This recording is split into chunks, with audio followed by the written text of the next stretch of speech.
ബ്രാഹ്മണരല്ലേ, അവർക്ക് പല സിദ്ധികളും ഉണ്ടാവാം, ഉപാസനയും ഉണ്ടാവാം. പറയേണ്ടതൊക്കെ രുക്മിണി അതിൽ ഉൾക്കൊള്ളിച്ചിട്ടുണ്ട്. എന്നാ കേൾക്കട്ടെ, ബ്രാഹ്മണ വായിക്കും. ഇപ്പോഴത്തെ ആദ്യത്തെ ശ്ലോകമാണ് കേട്ടോ. ശുത്വാ ഗുണാൻ ഭുവന സുന്ദര ചിന്മദാന്തേ. നമ്മളൊക്കെ ഈ ഇന്ദ്രിയങ്ങൾക്ക് അടിമകളാണ്. കണ്ണ് കാണുന്നു, ചെവി ഓരോന്ന് കേൾക്കണമെന്ന് പ്രേരിപ്പിക്കുന്നു, നാവുകൊണ്ട് രസം ആസ്വദിക്കണമെന്ന് തോന്നുന്നു. അതിൽ നിന്ന് രക്ഷിക്കണം ഭഗവാനെ, ഇവ എന്നെ വല്ലാണ്ട് ബുദ്ധിമുട്ടിക്കുന്നുണ്ട്. മാം രാക്ഷസേന വിധിനോത്വക പീരസുൽക്കാം. ഇവിടെ നിശ്ചയിച്ചതല്ലേ വിവാഹം, പിന്നെ എങ്ങനെ മാറ്റുക എന്ന് ചോദിക്കുകയാണെങ്കിൽ രാക്ഷസ വിധി പ്രകാരം ദൈവം, മാർഷം, പ്രാജാപത്യം, ബ്രാഹ്മം, ബാക്കി പൈശാചികം, ആസുരൻ, രാക്ഷസൻ, ഗാന്ധർവം, കന്യകയെ പിടിച്ചുകൊണ്ടുപോവുക, നിശ്ചയിച്ച വിവാഹം മാറ്റുക. കന്യകൾക്കും ഈ വരന് മാത്രം ഇഷ്ടമുണ്ടാവുക. പരദേവത എന്ന് പറഞ്ഞിട്ടൊന്ന് എല്ലാവർക്കും ഉണ്ട്. ഇവൻ്റെ കുടുംബദേവത പൂർവികമായിട്ട് ആരാധിച്ചു വന്നത് അത് വേണം. അത് നമ്മൾ ഏത് ഇഷ്ടദേവതയെ വരിച്ചാലും അത് മുടക്കരുത്. നമ്മൾ കൃഷ്ണഭക്തനാണ്.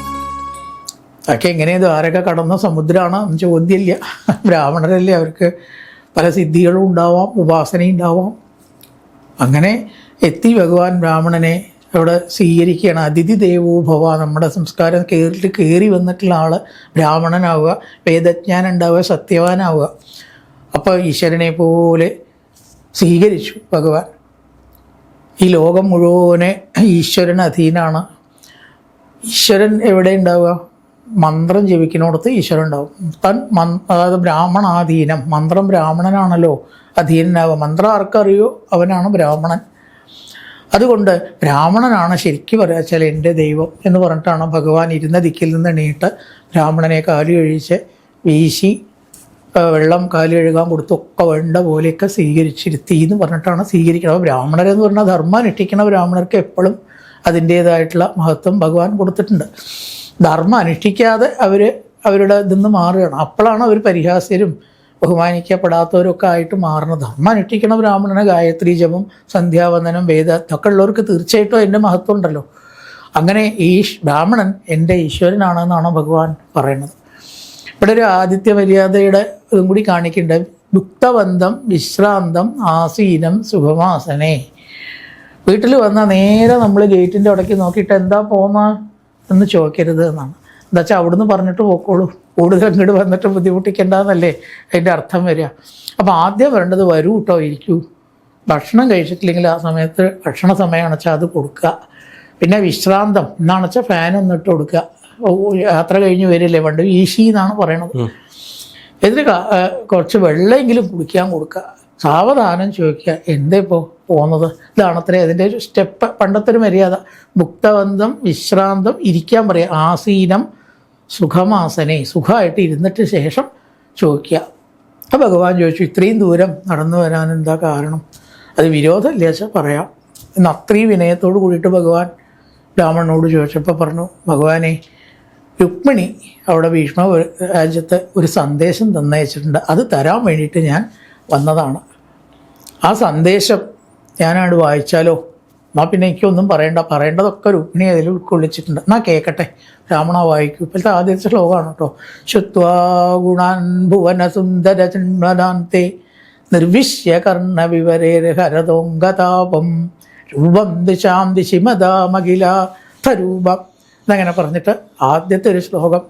ത്വയ് അച്യുതാ വിശദി ചിത്രം അപത്രപം മേ. ആദ്യത്തെ ശ്ലോകമാണ്. എല്ലാ ശ്ലോകവും നോക്കിയാലേ പറയാൻ പറ്റും. ഭഗവാനെ, ശുത്വാ ഗുണാൻ ഭുവനസുന്ദര. രണ്ട് കാര്യമാണല്ലോ ആദ്യം സൂചിപ്പിച്ചത്. ഒന്ന് സൗന്ദര്യം. വിവാഹാലോചിക്കുക നമ്മൾ ആരായാലും ആദ്യം ചോദിക്കുക, എന്താ ഫോട്ടോ ഉണ്ടോ ചോദിക്കും. എന്താ വെച്ചാൽ കാണാൻ വലിയ കുഴപ്പമുണ്ടാവുകയില്ല. അത്ര വലിയ പദവിയിലാണെങ്കിലും ആളുടെ മുമ്പിൽ അവതരിപ്പിക്കാൻ പറ്റിയിട്ടുള്ളൊരു ഫിഗർ അല്ലെങ്കിൽ ഒരു രൂപം എല്ലാ സ്ത്രീകളും ആഗ്രഹിക്കേണ്ടത്. പുരുഷന്മാരും അതെ, സ്ത്രീകളും കുറച്ച് നന്നാവണം, കണ്ടാൽ നന്നാവുക എന്നുള്ളത്. അത് പടിയുണ്ട്. കാരണം ഭുവനസുന്ദരനാണ്. എത്തി ലോകത്തിൽ ഭഗവാന് സൗന്ദര്യം തുല്യമായിട്ട് വയ്ക്കാൻ വേറെ ആരുണ്ട്? ഭുവനസുന്ദര സംബോധന അങ്ങനെയാണ്. സൗന്ദര്യോത്തരതോപി സുന്ദരതരം നാരായണീയത്തിൽ സൗന്ദര്യമുള്ള വസ്തുക്കളിലും വെച്ച് ഏറ്റവും സുന്ദരമായതാണ് ഭഗവാൻ. കാരണം വേറൊന്നിനോട് ഉപമിക്കാനില്ല. അതൊരു കാര്യം. ഈ സൗന്ദര്യം മാത്രമാണോ എന്നാണ് ചില ഗുണാൻ, ഗുണഗണങ്ങളെക്കുറിച്ചും എല്ലാ ഭക്തന്മാരും സജ്ജനങ്ങളും സദാ കീർത്തിച്ചും കൊണ്ടിരിക്കണം. സർവ്വഗുണങ്ങളുടെയും വിളനിലമാണ്. ഭഗവാനില്ലാത്തൊരു ഗുണമുണ്ടോ വെച്ചാൽ ഒന്നുമില്ല. ഒക്കെ ഏറ്റവും തികഞ്ഞാണ് ഗുണാൻ. അതുകൊണ്ട് ഇത് പലരും ഇങ്ങനെ പറയുന്നത് കേൾക്കിട്ടുണ്ട്. ഞാൻ സജ്ജനങ്ങൾ പറയണത് എൻ്റെ ചെവി കൊണ്ട് കേട്ടിട്ട് എനിക്കെന്തായി, എൻ്റെ മനസ്സിതാ എല്ലാ പരിധിയും വിട്ടിട്ട് അങ്ങയിലേക്ക് വരികയാണ്. ഇതെനിക്ക് ഒരാളോട് പറയാനൊരു മടിയില്ല. ഞാൻ കൃഷ്ണനെ സ്നേഹിക്കണമെന്ന് പറയാൻ എനിക്ക് മടിയില്ല, പേടിയുണ്ട്. പക്ഷെ ഒരാൾ അറിഞ്ഞാൽ അതൊരു കുറച്ചിലാവുമെന്ന് എനിക്ക് ഒട്ടൂലാണ്. അഭിമാനത്തോട് കൂടിയിട്ടാണ് ഞാൻ പറയുന്നത്. അതുകൊണ്ട് യാതൊരു ലജ്ജയില്ലാണ്ട് ഞാൻ അങ്ങയെ സ്നേഹിക്കുന്നു, തുറന്ന് ഇതാ പറയുന്നു. അതിലൊരു കുറവോ തെറ്റോ എനിക്ക് തോന്നുന്നില്ല. അങ്ങേക്കിപ്പോൾ വേറെ പത്നിമാരില്ല, അപ്പോൾ പിന്നെ എന്തുകൊണ്ട് എന്നെ സ്വീകരിച്ചുകൂടാ? ഇതാണ് ആദ്യത്തെ ശ്ലോകം. അപ്പം അതിന് വേറൊരർത്ഥം പറയുകയാണെങ്കിൽ, നമ്മളൊക്കെ ഈ ജീവന്മാർ എന്ന നിലയ്ക്ക് എടുക്കുമ്പോൾ നമ്മൾ ഭഗവാനെ കുറിച്ചിട്ട് എങ്ങനെയാണ് ആദ്യം അറിയുന്നത്? വേറുള്ളവർ പറഞ്ഞിട്ടാണ് അല്ലേ? സജ്ജനങ്ങളും മഹാന്മാരും പറഞ്ഞിട്ടാണ് അറിയുന്നത്. അതുകൊണ്ട് ഏറ്റവും സൗന്ദര്യം ഉള്ളതായിട്ടുള്ള അങ്ങയുടെ ഗുണഗണങ്ങൾ മറ്റുള്ളവർ പറഞ്ഞിട്ട് ഇതാ ഞാൻ അറിയണു. അതുകൊണ്ട് എൻ്റെ മനസ്സെല്ലാ പരിധിയും വിട്ടിട്ട് സർവേശ്വര അങ്ങയിലേക്ക് വരുന്നു. അങ്ങനൊരർത്ഥം നമ്മൾ ഭഗവാനോട് പറയണതും ആവാം, രുക്മിണി കൃഷ്ണനോട് പറയണതും ആവാം. ഇങ്ങനെ 7 ശ്ലോകമുണ്ട്. എല്ലാ ശ്ലോകത്തിൻ്റെയും അർത്ഥം ഇങ്ങനെയൊക്കെ തന്നെയാണ് പോകുന്നത്. അപ്പം അതിലൊരു ശ്ലോകത്തിൽ പറയുന്നുണ്ട്, ശരിക്കും പറയുകയാണെന്ന് വെച്ചാൽ ഈ ലോകത്തിൽ അങ്ങയെ മാത്രമായിട്ട് ഞാൻ ഭജിക്കുന്നു, വേറൊരാളെ എനിക്ക് സ്വീകരിക്കണമെന്നില്ല. ശിശുപാലന് വിവാഹം കഴിച്ചു കൊടുക്കാൻ എൻ്റെ ഏട്ടൻ തീരുമാനിച്ചിരിക്കുകയാണ്. ഇത് എങ്ങനെയെങ്കിലും അങ്ങ് വന്നിട്ട് എന്നെ രക്ഷിക്കണം എന്നാണ് രണ്ടാമത്തെ ശ്ലോകത്തിൽ പറയുന്നത്. ഇതിപ്പോൾ നമ്മളെ സംബന്ധിച്ച് പറയുകയാണെന്ന് വെച്ചാൽ നമ്മളൊക്കെ ഈ ഇന്ദ്രിയങ്ങൾക്ക് അടിമകളാണ്. കണ്ണ് കാണുന്നു, ചെവി ഓരോന്ന് കേൾക്കണമെന്ന് പ്രേരിപ്പിക്കണം, നാവുകൊണ്ട് രസം ആസ്വദിക്കണമെന്ന് തോന്നി. അതിൽ നിന്ന് രക്ഷിക്കണം ഭഗവാനെ, ഇവ എന്നെ വല്ലാണ്ട് ബുദ്ധിമുട്ടിക്കുന്നുണ്ട്. അതുകൊണ്ട് ഇന്നൊക്കെ നിയന്ത്രിച്ചാലേ അങ്ങയിൽ എത്താൻ പറ്റൂ എന്നാണല്ലോ മഹാന്മാർ പറയണത്. അപ്പം നമ്മുടെ ഭാവം അങ്ങനെയാവാം, രുക്മിണിയുടെ ഭാവം ഇങ്ങനെയാവാം. പിന്നെ പറഞ്ഞു, മാം രാക്ഷസേന വിധിനോദ്വക പീരശുൽക്കാം. ഇവിടെ നിശ്ചയിച്ചതല്ലേ വിവാഹം, പിന്നെ എങ്ങനെ മാറ്റുക എന്ന് ചോദിക്കുകയാണെങ്കിൽ രാക്ഷസ വിധി പ്രകാരം ഒരു അച്ഛനമ്മമാർക്ക് ഒരാളെ അച്ഛനമ്മമാർ കൊടുക്കാൻ തീരുമാനിച്ചാലും അത് വന്ന് മാറ്റാനുള്ള വിധി ഉണ്ട് അത്രേ. അപ്പോൾ 8 തരത്തിലുണ്ട് വിവാഹം പണ്ടെന്ന് പറയും. അപ്പോൾ ബ്രാഹ്മം, അതുപോലെ തന്നെ ആർഷം, പ്രാജാപത്യം, ബ്രാഹ്മം, പിന്നെ പൈശാചികം, ആസുരം, രാക്ഷസം എന്ന് പറഞ്ഞ് 8 തരത്തിലാണ് വിവാഹം എന്ന് പറയുന്നത്. ഇതിൽ 4 എണ്ണം നിശ്ചയിച്ച പോലെ നടക്കലാണ്. ദൈവം, ആർഷം, പ്രാജാപത്യം, ബ്രാഹ്മം.